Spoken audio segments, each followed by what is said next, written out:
I want to begin today by telling you a preacher story. Preacher stories are not about preachers, well, not usually anyway, but instead, they are stories that preachers like to tell in their sermons to get their point across. Preacher stories are not known for their subtlety. I like to call them poor man's parables. And today, I bring you such a story. Here it is. There was this man who walked into a neighborhood on the first Monday of the month, and he stopped at the first house in the neighborhood. He knocked at the door, and he explained to the homeowner, "I've come into some money, and I want to share my good fortune. I'd like to give you $100 if it's okay." And he handed over a crisp $100 bill.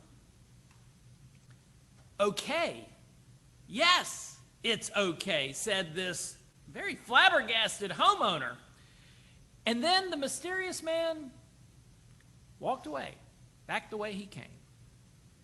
The next week, the same man appeared again, and the homeowner once again received a $100 bill. And each Monday that month, the man with the money, he knocked at the door, and the delighted and very overjoyed homeowner received a crisp, brand new Benjamin.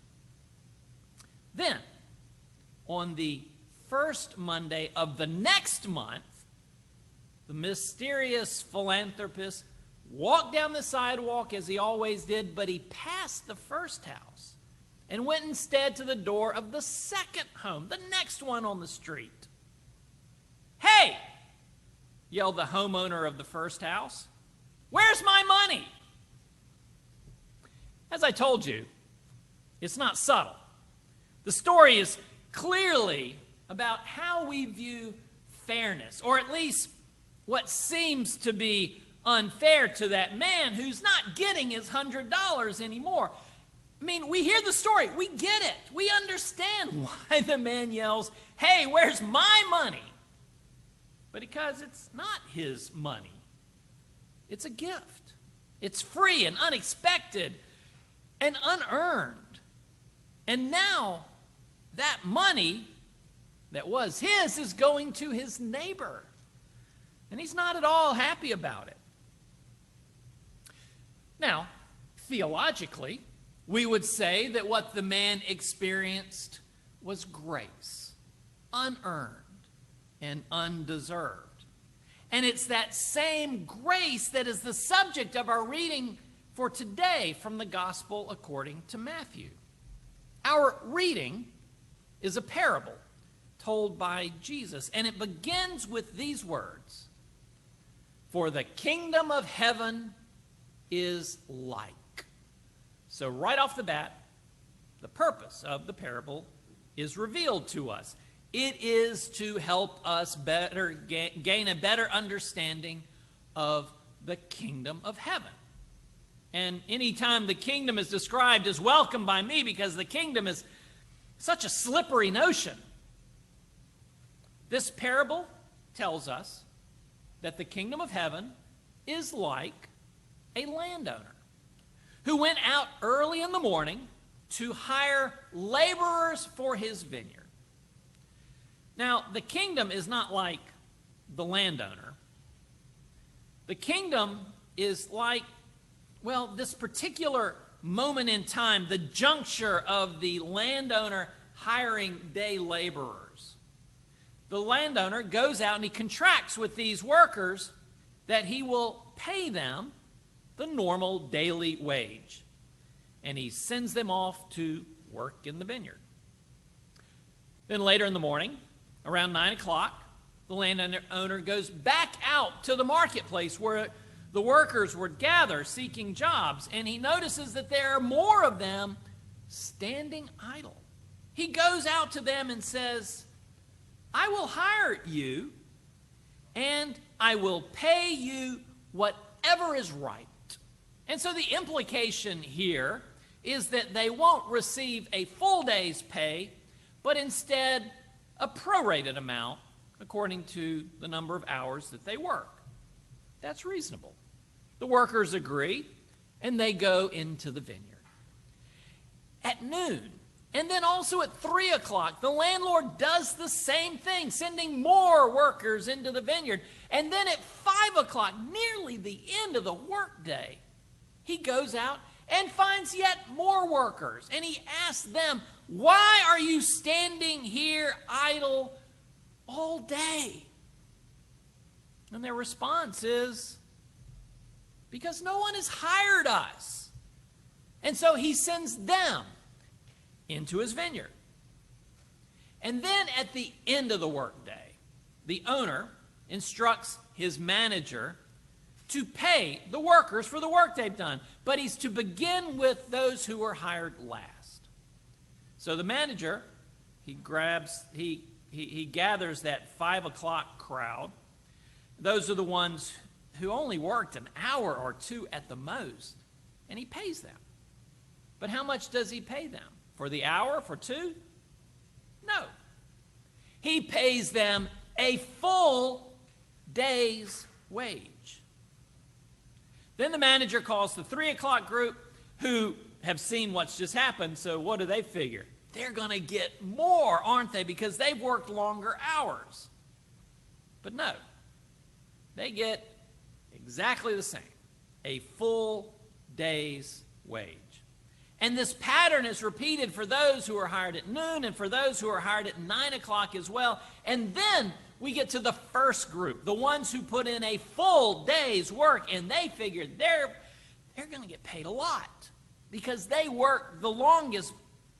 But no, they get the same as everybody else, a full day's wage. And when they receive this stipend, oh, they complain. They complain to the owner saying, "Those who came last worked only 1 hour, and yet you have made them equal to us, the ones who have borne the burden of the day and the scorching heat." The landowner responds to one of these workers, and he says, "Friend, I am doing you no wrong. Did you not agree with me for the usual daily wage? So take your pay and go. I want to give the one who was hired last the same as I gave you. And am I not allowed to do what I choose with what belongs to me? Or are you envious because I am so generous?" And then Jesus concludes this parable saying, "So the last will be first, and the first will be last." In that preacher story that I started off with, the man in the first home is upset when he doesn't get his free money anymore. And in the parable, the early workers gripe when they are paid the same as everyone else, even though they do receive what was owed to them, what they had agreed on that morning. No one's shortchanged here.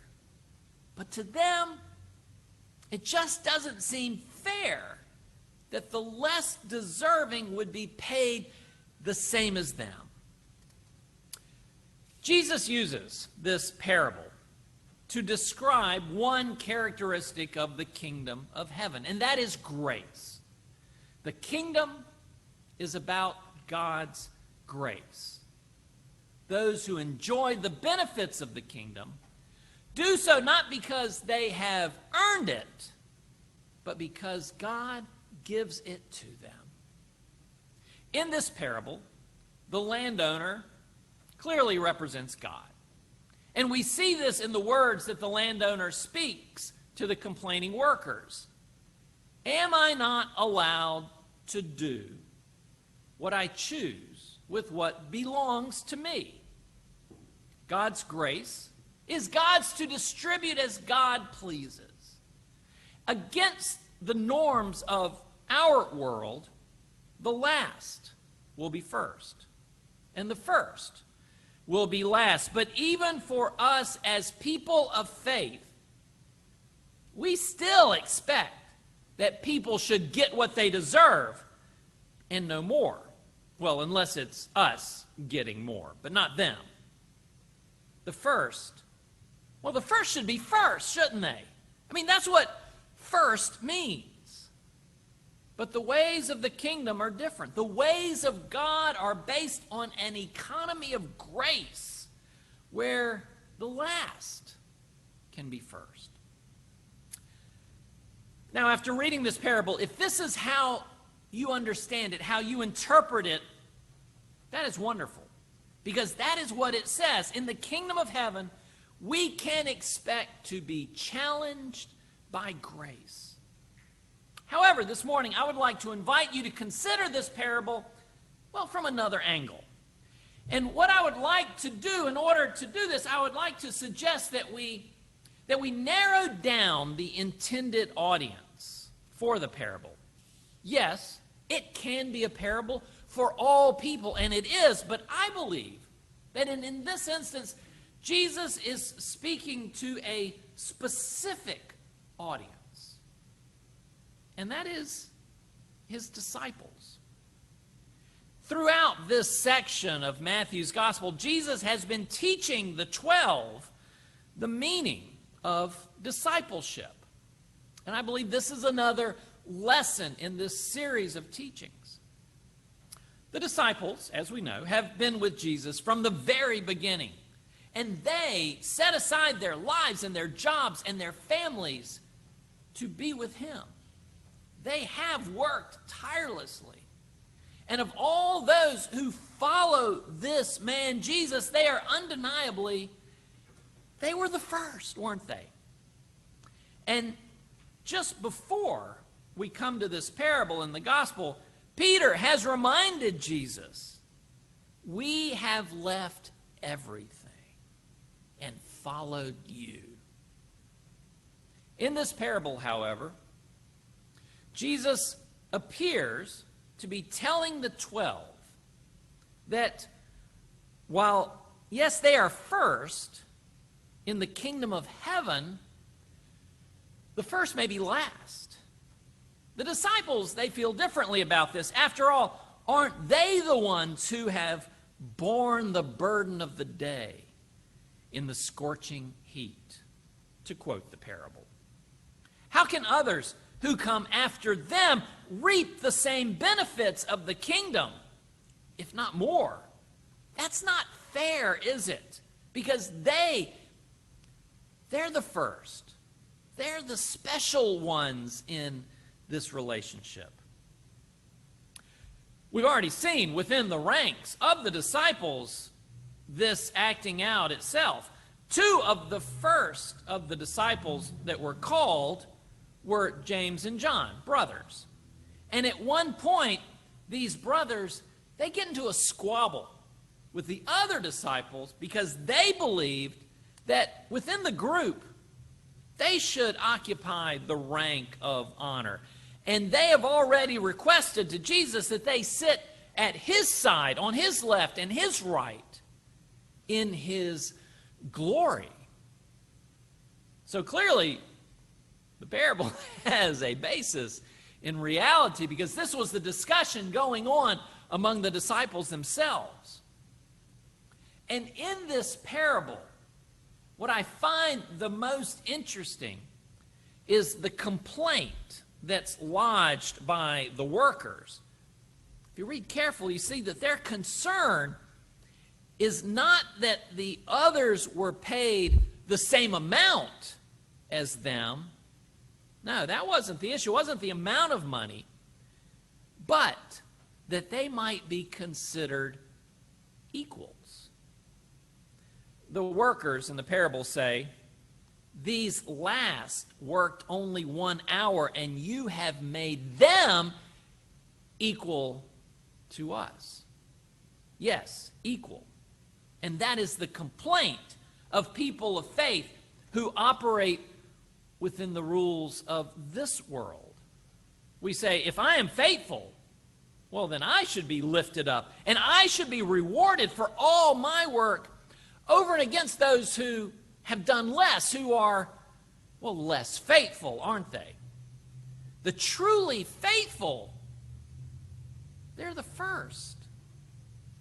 And for those who consider themselves to be first, whether it's in faith or any aspect of our world, if you're first, the last thing you want is equality.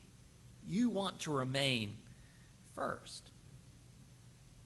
So this parable that Jesus offers his disciples, well, it's relevant for all believers. Matthew wrote this gospel for his own congregation, which was made up primarily of people who were Jewish.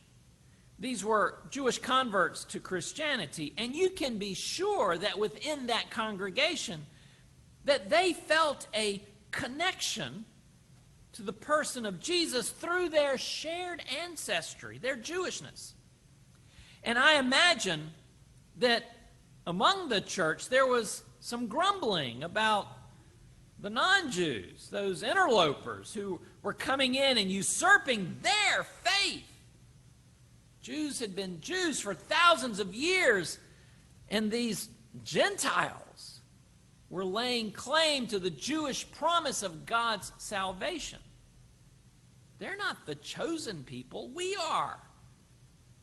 So that was the discussion that was probably going on within Matthew's congregation. The parable of the kingdom is a pointed reminder to the disciples and to Matthew's congregation, and even to us today, that God's promises are meant to be open to all. Because in the kingdom, all are first. And in the parable, the final words of the landowner are actually a question. And he asked the early workers, those who came in first, the ones who were grumbling the most, he says, "Are you envious because I am generous?" And that's an amazing question, isn't it? The landowner is asking if his extreme generosity is a cause for their envy. So think about your own experience. Can you recall a time when someone else's generosity made you just a little bit envious? A time when you thought, you know, I should be getting some of what they're giving away. The translation of that question, the one that we have in our English Bibles, well, to be honest, it's rather weak. Because most Bibles, in the passage as I read it this morning, it uses this word envious to describe what is actually a Greek phrase which is literally evil eye.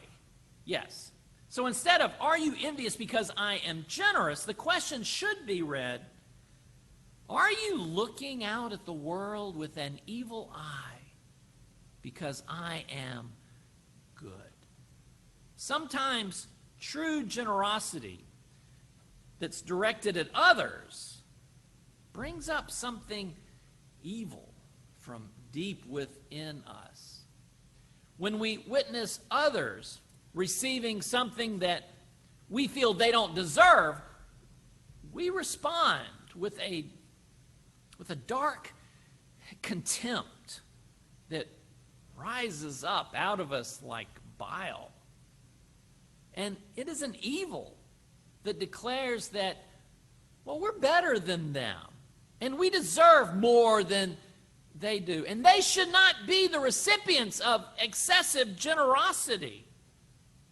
And our instinct is to do whatever we can to deny that generosity from reaching others. And so we build fences and walls to separate them from the source of generosity and grace. We push them out. Jesus concludes this parable with the words that define the parable's message. He says, the last will be first, and the first will be last. To grasp the power of that statement, one that we know so well, we must accept who is last and who is claiming to be first. Because the first are those who feel that they are deserving because of, well, who they are and what they've done. Those who feel that they should get more and are usually resentful of others who they feel get too much. They are like James and John, who feel that they deserve to be first with Jesus. But as the parable tells us, in the kingdom of heaven, it is the last who will be first. The last, well, they're not those who are the least. No, the last are those who put others ahead of them. The last are those whose hearts are governed by generosity. The last are those who exemplify compassion in all that they do. The last are those who embody forgiveness. The last are those who applaud God's unending grace. The last are those who lift up the fallen. The last are those who love from deep within their hearts. The last are the first in the kingdom of heaven. Amen.